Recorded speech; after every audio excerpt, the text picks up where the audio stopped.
Under the blazing sun of a quiet neighborhood, an arrogant man made the worst mistake of his life, punching his silent neighbor in the face, unaware that the man was Steven Seagal, a former agent with a ruthless past. But instead of seeking revenge, Seagal taught him a lesson he would never forget. True strength lies not in fists, but in the calm before the storm. The morning sun was just rising over the tranquil suburban neighborhood. Birds were singing, sprinklers were spraying a fine mist into the air, and mailboxes were waiting to be filled. It was a peaceful street where retirees walked their dogs and children rode scooters. But not everyone in that neighborhood was at peace.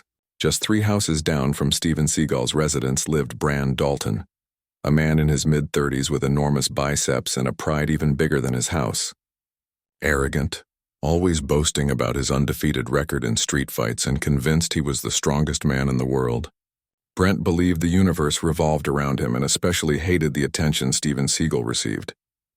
Every day, visitors stopped in front of Seagal's driveway seeking an autograph. Fans waved from their cars. People jogged past his house just hoping to catch a glimpse, even from afar, of the legendary martial artist. Brent watched it all from his window, his lips twisted with bitterness. Movie martial arts, he scoffed. I bet he couldn't take a real punch. That envy, that insecurity festering inside him, had finally reached its boiling point. And today Brent decided he would prove something. Not to the world, not to Seagal, but to himself. Seagal's front yard was a small oasis of calm. Shady trees, a gentle breeze rustling the leaves, birds perched on the fence. Steven stood there barefoot, wearing loose pants and a simple black shirt, pruning a bonsai tree. His movements were slow, calm, controlled. He didn't hear Brent at first, his heavy boots pounding the lawn. "Hey," Brent shouted, his voice thick with hostility. Seagal turned his head slightly, unfazed, aware and serene. "Good morning," he replied calmly. Brent approached, chest puffed out. "Think you're some kind of warrior?" Seagal raised an eyebrow. "I just think I'm trying to take care of my garden." Brent let out a harsh laugh. "All those movies are a farce. You couldn't really fight even if your life depended on it." Seagal remained silent. He didn't respond to the challenge, didn't get upset, just watched. "Everyone thinks you're a tough guy," Brent continued, moving even closer. "But here in this neighborhood, I'm king." Seagal put the small shears aside and turned fully toward his neighbor. "You don't seem to be at peace," he said softly. Brent felt mocked, and his temper snapped like a dry twig. "You think you're better than me?" Seagal shook his head gently. "I don't think you're angry, and you don't need to be." That calmness, that patience enraged Brent even more. "I'll show you what real martial arts is," Seagal roared, lowering his hands. "I'm not here to fight you." "I'm not asking you," Brent snapped. Before Seagal could finish breathing, Brent lunged forward, throwing his full weight into a vicious uppercut aimed directly under Steven's jaw. The blow connected with a sickening crack. Seagal's head snapped back slightly. His jaw clenched. His body swayed, but he didn't fall. Brent stepped back in astonishment. He had expected Seagal to collapse unconscious. Instead, Steven slowly straightened, running a hand along his jaw. He looked into his eyes with a coldness sharper than steel.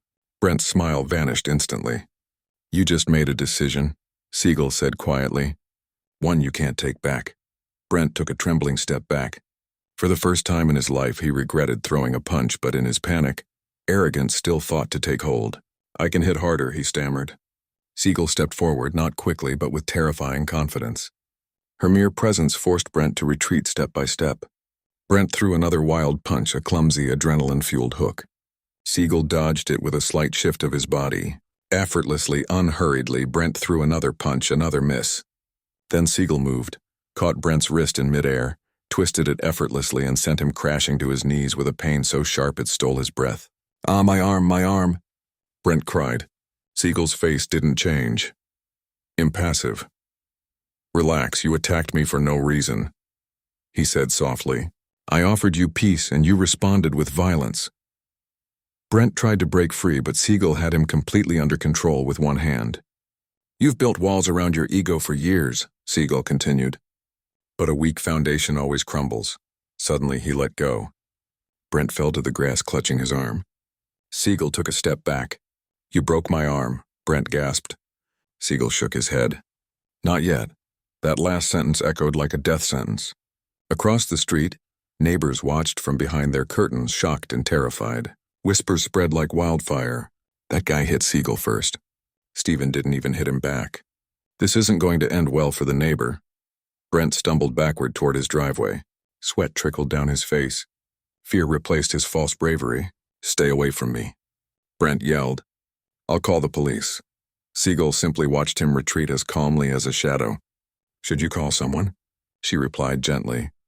Because the next time you raise a hand against me, you're going to need all the help you can get. Brent's heart pounded in his chest. He fled inside his house and slammed the door. Seagal returned to his bonsai tree. His peace had been interrupted but not destroyed. He breathed slowly, steadying his pulse. Some people, he muttered, only learn the hard way. Inside his house, Brent paced back and forth, clutching his aching wrist. He replayed the moment over and over, that uppercut that should have ended it all but hadn't even managed to faze the man. He poured whiskey into a glass with trembling hands. What kind of monster is he? He whispered. But the shame quickly turned to anger. He grabbed his phone. Yes, police. There's a violent man outside. He attacked me. Yes, I'm hurt. Get here fast. He hung up, breathing heavily. No one humiliates Brent Dalton, not even Steven Seagal. He looked out the window and saw Seagal standing there, calm in his garden again, silent. That enraged him even more. This isn't over, he growled. And he was right. It was only just beginning. Because Seagal knew what every master understands. A fight doesn't end when the punch lands, it ends when the truth comes out. And very soon, Brent would discover the true difference between a man who can fight and a man who can end a fight. If you don't want to miss our content, hit the like button and subscribe below. Also, turn on notifications and tell us where you're listening from. We appreciate your support. Brent Dalton stood in his living room pacing like a trapped animal, clutching his injured wrist. The whiskey wasn't calming him. The fear in his chest grew with each passing second. He peered through the blinds. Steven Seagal was still standing there in his front garden, calm, trimming his bonsai as if nothing had happened, calm, silent, unperturbed. That serenity terrified Brent more than any blow ever could. And then sirens wailed. 2 police cars pulled up in front of Brent's driveway. The officers jumped out, hands near their weapons, alert and ready. Brent puffed out his chest, feigning confidence. Finally, he muttered, "Now you'll see who's tough around here." The first officer approached. "Sir, were you the one who called?" Brent nodded dramatically, clutching his wrist. "Yes, that man attacked me. I think he broke my arm." The officer frowned. "What man?" Brent gestured toward the front yard. Seagal looked up calmly as the police approached. "Sir," one of the officers said, "we received a report of an assault." Before he could continue, the other officer immediately recognized him. "Hold on, Steven Seagal." Seagal nodded with a faint smile. "Good morning, officers." Brent's jaw dropped. He hadn't expected the police to know him, nor did they respect him. The first officer turned to Brent. "You're saying he attacked you?" Brent faked a groan. "He tried to kill me. I was just defending myself." The officers exchanged skeptical glances. Seagal spoke calmly, without a trace of anger. "He attacked me. I didn't retaliate, I just helped him fall." "Are you lying?" Brent shouted. The second officer intervened calmly. "You have witnesses, Mr. Seagal." Seagal didn't respond. He didn't need to. Neighbors were already coming out of their houses, drawn by the sirens. Mrs. Calvalado spoke first, her arms crossed. "I saw that man hit Mr. Seagal without warning." Mr. Hankins nodded. "He threw an uppercut at him with all his might. Mr. Seagal didn't even hit him back." Another neighbor added, "Bren, he's always causing trouble. Seagal never bothers anyone." Bren spun around, desperate. "Liars, old liars. All of you." The officers looked at him sternly. The first one sighed. "Sir, we ask that you calm down." Brent, out of control, shoved the policeman. It wasn't a hard blow, but it was enough to seal his fate. The second officer took his good arm and twisted it behind his back. "Brent Dalton," he said firmly, "you are under arrest for assault and disorderly conduct." Brent's eyes widened in fear. "What, I'm the victim?" "He's the one who—" Seagal stepped forward. "I don't want him arrested," he said calmly. The officer stopped.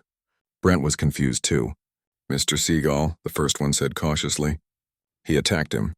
We have witnesses. Are you sure you want to let him go?" Seagal nodded once.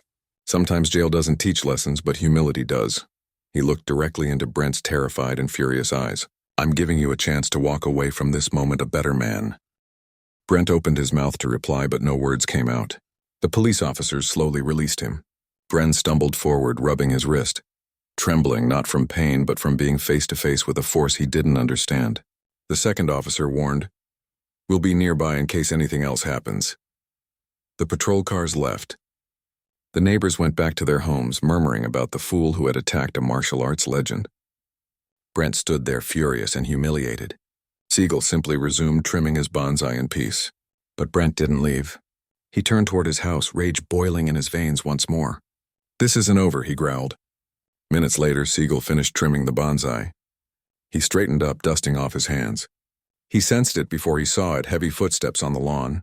Brent charged again, angrier than ever, swinging wildly with his good arm. Seagal spun around without changing his expression and easily dodged the blow. Brent lost his balance. His own momentum betrayed him. Seagal grabbed him by the shirt. He gently rolled his body and lowered him to the ground, leaving him lying on his back, staring up at the sky.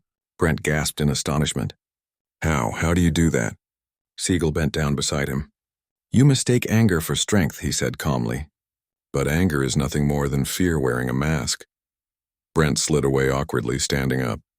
"Shut up, fight like a man." Seagal stood and crossed his arms behind his back. "I'm already fighting you," he replied calmly. "Your real enemy is the man inside you who tells you to hit. I'll teach you how to silence him." Brent shook his head, sweating. "You're a freak." "No," Seagal said. "Relax, I'm a mirror." Brent's lips trembled. He threw another punch, a desperate ha. Seagal deflected it as if brushing away a speck of dust. Brent roared, advancing too far. Then Seagal moved again. A twist, a pressure, a shift of weight. Brent flew backward, landing flat on his back on the grass, the air escaping his lungs. Seagal knelt, his voice now lower and firmer. "Do you want to hurt others because you feel small? Do you think that if you break someone else you'll be whole?" Brent's eyes filled with rage and tears. "I'm not small, Seagal." Seagal shook his head sadly. "You are until you accept it. Only then can you grow." Brent tore at a handful of grass, choked by his pride. "Do you think you're a wise monk or something?" "No," Seagal retorted. "I'm just not your enemy." He stood and took a step back. "You already hurt me once. I didn't retaliate. You attacked me again and I still didn't hurt you." His voice was like an invisible blow. "How many lessons do you need before you understand peace?" Brent's shoulders trembled. His world, built on dominance, was crumbling. No one has ever made me feel this weak," he said, his voice breaking. Seagal nodded because true strength had never stood before you. For the first time, Brent was speechless. He wasn't a fighter anymore. He was a bully. And Steven Seagal had just exposed him. Seagal held out his hand. "Get up." Brent hesitated. Seagal didn't withdraw his hand. He waited patiently, silently. Finally, Brent took it. Seagal gently helped him to his feet. "You can keep digging deeper into your anger, or you can start climbing out of it." Brent swallowed hard. "Yes, how do I climb out?" Seagal's answer was simple. "Start by apologizing." Brent looked down, shame burning in his chest. "I'm sorry. I shouldn't have hit you. I shouldn't have done any of this." Seagal nodded once. "Good, but there's someone else you owe an apology to." Brent looked at him, confused. "Who?" Seagal took a step closer, his voice heavy with warning and promise. "My daughter, and you will treat her with respect every single day." "No exceptions." Brent nodded quickly. "Yes, I will. And tomorrow," Seagal added, "you'll come back. Not with your fists, but with work." Brent blinked. "Work." Seagal pointed to her garden. "You'll help me. You'll learn patience, balance, stillness." Brent looked confused, but also relieved. "Whatever you say," he murmured. Seagal smiled. A calm, approving smile. "Good, the first lesson starts now." Brent followed him to the garden, humble and silent. The eyes of the neighborhood watched in amazement as the bully obeyed like a student. Steven Seagal took the small scissors and handed them to Brent. "Podansai," he instructed. Slowly, respectfully, one movement at a time. Brent stared at the tiny tree as if it were an otherworldly riddle, but he tried. Seagal took a step back, his arms crossed, his eyes softened. The dragon inside Brent had been struck not with fists, but with the truth. The afternoon sun was setting over the neighborhood as Brent Dalton, sweating and with trembling hands, continued clumsily trimming the tiny branches of the bonsai. Steven Seagal watched him silently from a few steps behind, his arms crossed. Every time Brent made a sudden movement, Seagal would say quietly, "Too fast, breathe." Brent gritted his teeth in frustration. "I don't understand how to do this," Seagal replied. "It's not about understanding. It's about feeling. Brent snorted, staring at the small tree with barely contained anger. This is ridiculous. How can such a small tree teach me anything? Seagal slowly approached. Because everything you do in front of this tree is a reflection of who you are. Brent looked down. Silence fell between them. The sound of the wind was their only companion. When you attacked, you did it out of pride, Seagal said calmly. When you cut carelessly, you're doing the same. Brent swallowed. The words weighed more than any blow. No one ever spoke to me like that, he admitted quietly. Because you never listened, Seagal replied, her gaze firm but compassionate. Suddenly, the roar of engines shattered the peace of the garden. 2 motorcycles pulled up in front of Brent's house. The men who got off the bike were big, tattooed, and wore leather jackets. One of them chewed tobacco. The other had a chain wrapped around his arm. Brent recognized them immediately. They were his friends from the bar, drinking buddies and partners in crime. "Brent!" the tallest one shouted. "We heard that guy knocked you down." Brent tensed. Seagal didn't even turn around. The bikers walked toward the garden laughing. "This is the famous master of silence," one of them mocked. "Well, let's see how quiet he is after this." Brent took a step forward. "No, wait, this isn't what it looks like." The leader of the group, a man named Rick, shoved him hard. "What's up, brother? Since when do you let yourself be humiliated?" Seagal slowly looked up without raising his voice. "Go away. I don't want to hurt you." Rick let out a mocking laugh. "Hurt us, man? You think you're really that kind of guy from the movies?" The other motorcyclist spat on the ground. "Come on, show us your kung fu moves." Brent stepped in, trembling. "Rick, stop, you don't know who you're messing with." Rick ignored him, took a step toward Seagal and raised the chain. "Then show us one of your famous kicks." Seagal sighed. "I warned you." The sound of the chain slicing through the air was the next thing heard. But before he could strike, Seagal moved. He didn't run. He didn't jump, he just twisted his torso, caught the chain with one hand and with the other gently pushed Rick's chest. The man flew backward as if he'd been kicked by an invisible bull, landing on the ground with a thud. The other biker roared and charged at Seagal. Seagal moved a step to the left, grabbed his arm and spun him around in the air. He fell to his knees, motionless with pain. Brent watched, eyes wide, unable to believe what he was seeing. Rick staggered to his feet, his face flushed with anger. "You crazy old man!" he yelled, charging at him again. Seagal waited until the last second, dodged his attack and immobilized him with a fluid movement, bending his arm until the chain fell to the ground. The biker yelled, Okay, let me go." Seagal released him gently, taking a step back. "I didn't come here to fight, but if you insist, the earth itself will stop you." The 2 men slowly backed away, glaring at Brent. "You've gone mad, Dalton," Rick growled. "Now you work for him." Brent didn't reply. For the first time in his life, he didn't know whose side he was on. The bikers mounted their motorcycles, roaring their engines with anger. Before leaving, Rick pointed at Seagal. "This isn't over, old man." Seagal watched them ride away without moving an inch. Brent turned to him. "Why didn't you stop them?" "I could have called the police," Seagal replied calmly. "Violence always comes back to its master. They'll return, but not with force. They'll return with fear." Brent frowned. "And if they're right, what if this isn't over?" Seagal stared at him. "Then it will be another chance for you to learn." Brent took a deep breath. His body was still trembling, but no longer from fear, from something deeper. "I don't know if I can keep doing this." "Yes, you can," Seagal said, "because you're not fighting me, but the man you used to be."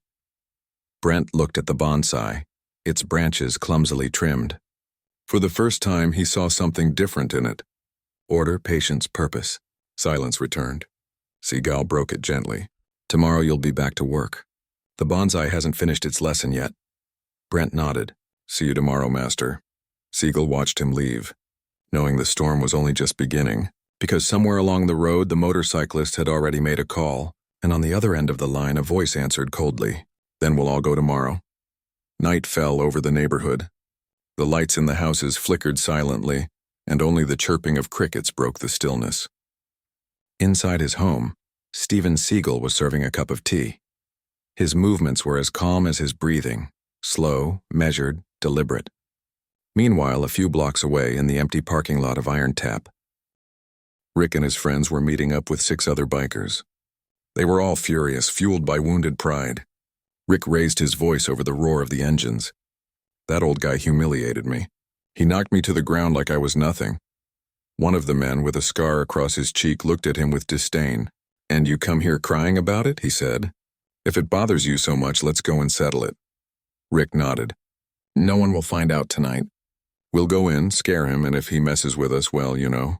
The group laughed maliciously. The motorcycles roared to life like metallic beasts in the darkness. Meanwhile, Brent couldn't sleep. From his window, he could see Seagal's house, serene, dimly lit by a porch lamp. He wondered how anyone could live so peacefully after so much conflict.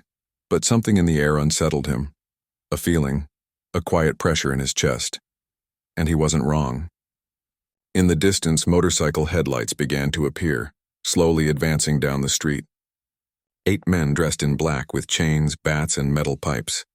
Brent ran to his door. No, don't do this, he muttered as he stepped onto the porch. Rick raised a hand, stopping his group in front of Seagal's house. There's the bonsai sage.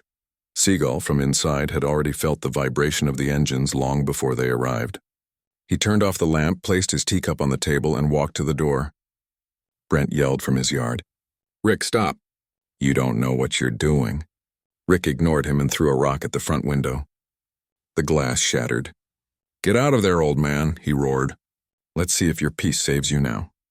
Seagal slowly opened the door. His silhouette stood out in the gloom, motionless, serene. You could leave now and avoid something you'll regret, he said in a low but firm voice. The bikers advanced. Rick raised the bat. Today there are no cameras, no police, just you and us. Seagal sighed, closing his eyes for a moment. Then today they'll learn what balance means. The first man ran toward him, raising the metal pipe. Seagal spun his body in a fluid motion, grabbed his arm, and effortlessly pulled him down, sending him rolling on the ground. The second man attacked with a bat. Seagal dodged it, barely tilting his head, and thrust his open palm into the man's chest. The man flew into a fence and gasped for air. Rick roared and charged, along with 2 others. Seagal moved like water, fluid, impossible to catch. Every blow they threw met either emptiness or their own imbalance. One fell to his knees, another lost the chain he was wielding. Chaos turned into a dance. Seagal didn't strike out of anger, but with precision.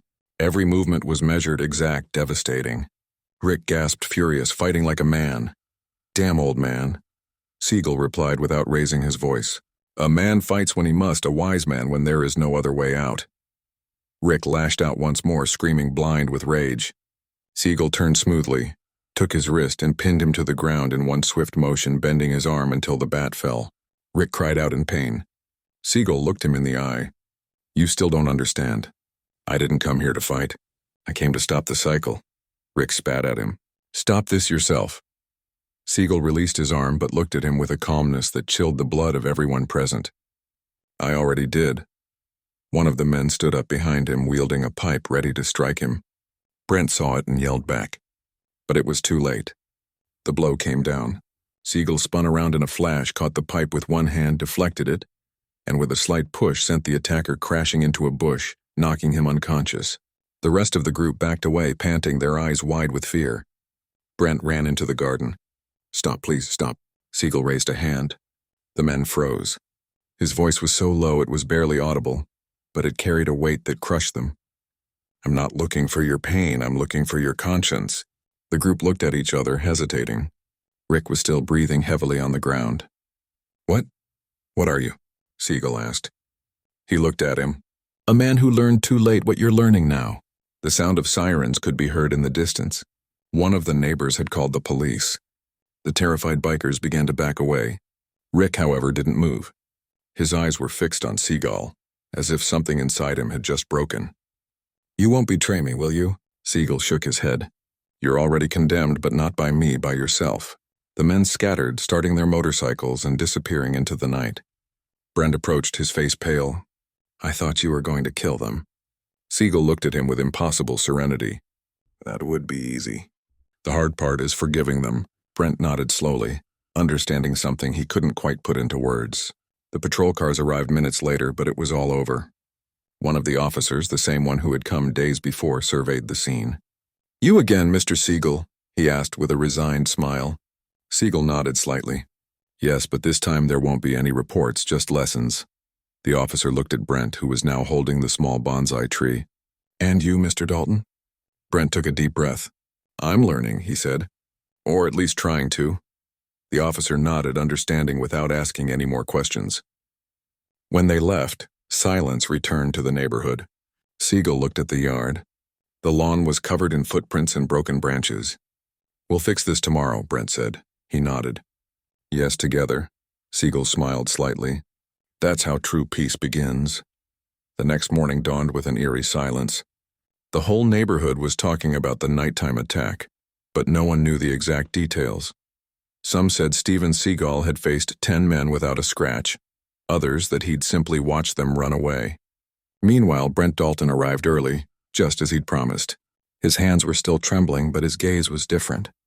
There was no anger left, only deep respect. Seagal was waiting for him in the garden, standing beside the bonsai damaged in the fight. "You're on time," he said without looking at his watch. Brent nodded. "I promised." Silence stretched for a few seconds before Seagal spoke again. "The bonsai suffered last night," he said, observing the broken branches. "But it's still alive. If you know how to care for it, it can heal." Brent understood the metaphor instantly. "Unlike I do." Seagal looked at him. "That's up to you." They knelt together and began to prune, to clean the leaves, to straighten the small wooden structure. Every movement was an act of patience. Brent said quietly, "When I saw them coming last night, I wanted to run, but I didn't. Something made me stay." Seagal replied, "Because you saw fear in what is a master, not an enemy?" Brent nodded slowly. "All my life I've struck before thinking. I guess that's how I avoided looking inside." "Most people do," Seagal replied. "It's easier to destroy than to repair." Suddenly, a dark car pulled up in front of the house. It was a black sedan with tinted windows. Brent jumped up tense. Now what? Seagal didn't move, just watched. The car door opened and a woman in her 50s got out, dressed in black with dark glasses and an air of authority. She walked with a firm stride without hesitation. When she was a few feet away, she spoke in a cold voice. "It's been many years, Stephen." Brent blinked. "Do you know her?" Seagal nodded slightly. "Too many." The woman took off her glasses. Her gaze was hard but not hostile. "I heard what happened last night and I wasn't surprised. You still attract violence like a magnet." Seagal barely smiled. "I don't attract it. I just don't run from it." The woman studied him for a few seconds.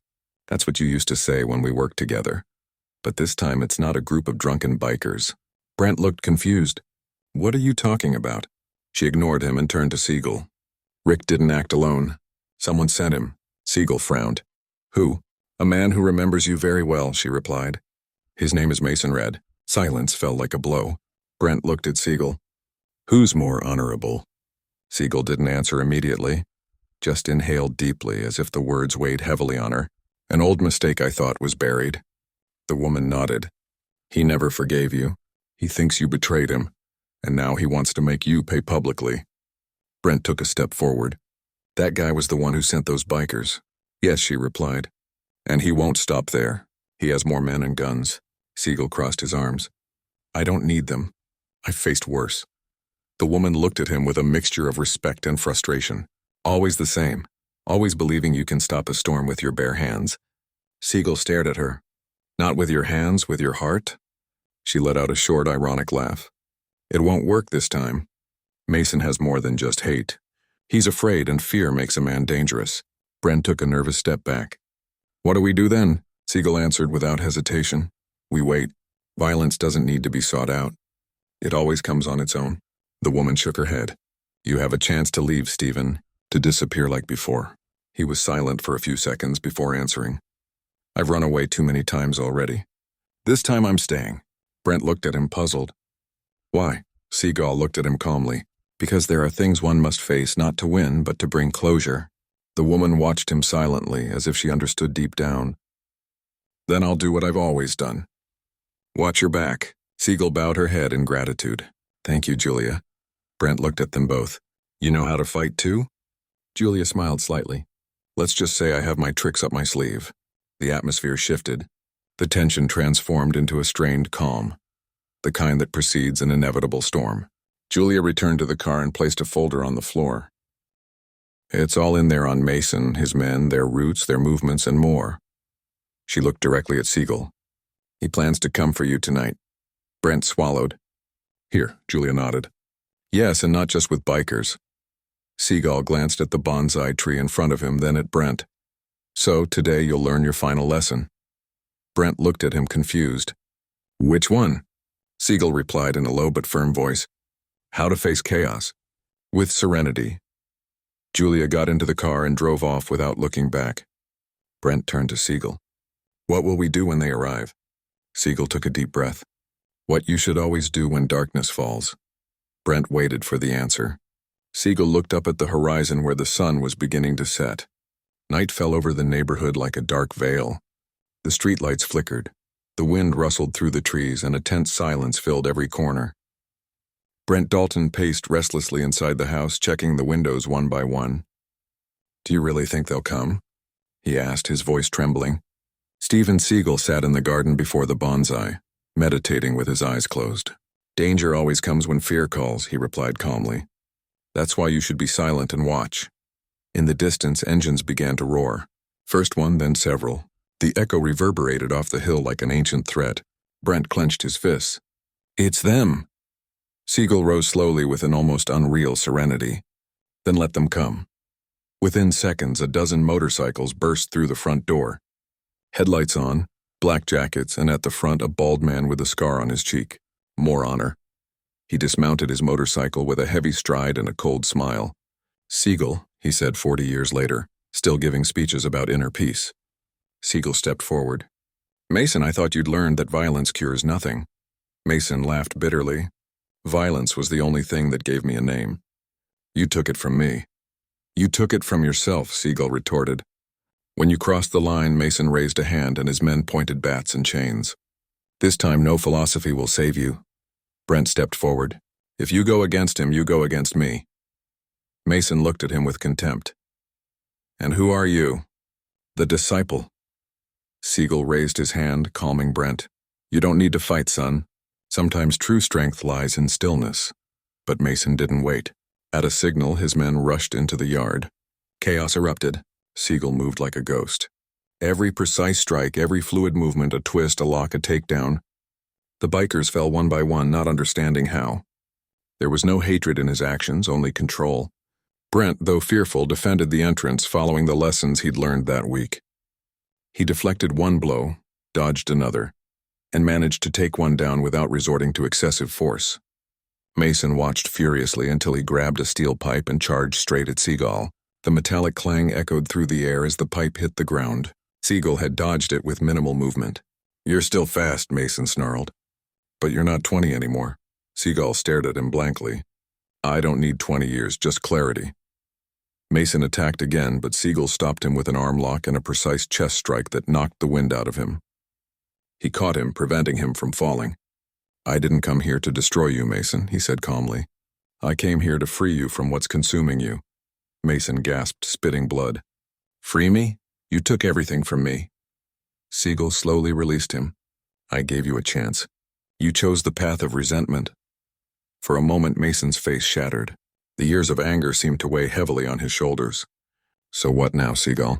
Will you forgive me? Seagal nodded. Yes, because if I don't, I'll become like you. Silence fell. Brent watched, his heart pounding. Mason's men lowered their weapons, confused by what they saw. The warrior didn't kill, he taught. Mason fell to his knees, exhausted. I never understood how you did it, he whispered. How did you win without fighting? Seagal helped him to his feet. Because I don't fight against men. I fight against what's inside me. Brent approached slowly. That's what you wanted me to learn. Seagal looked at him serenely. Exactly. True victory lies not in destroying the other, but in mastering oneself. The neighborhood grew calm. The motorcycle lights went out. The wind blew gently again, and the bonsai, despite its wounds, still stood. Mason, in a tired voice, said, I won't bother you again, Seagal. I swear. Don't swear it, he replied. Prove it with your actions. Mason nodded. He got on his motorcycle and disappeared with his group into the darkness. Brent stared at the horizon, still trembling with adrenaline. I don't understand how you can stay so calm after all that, he thought.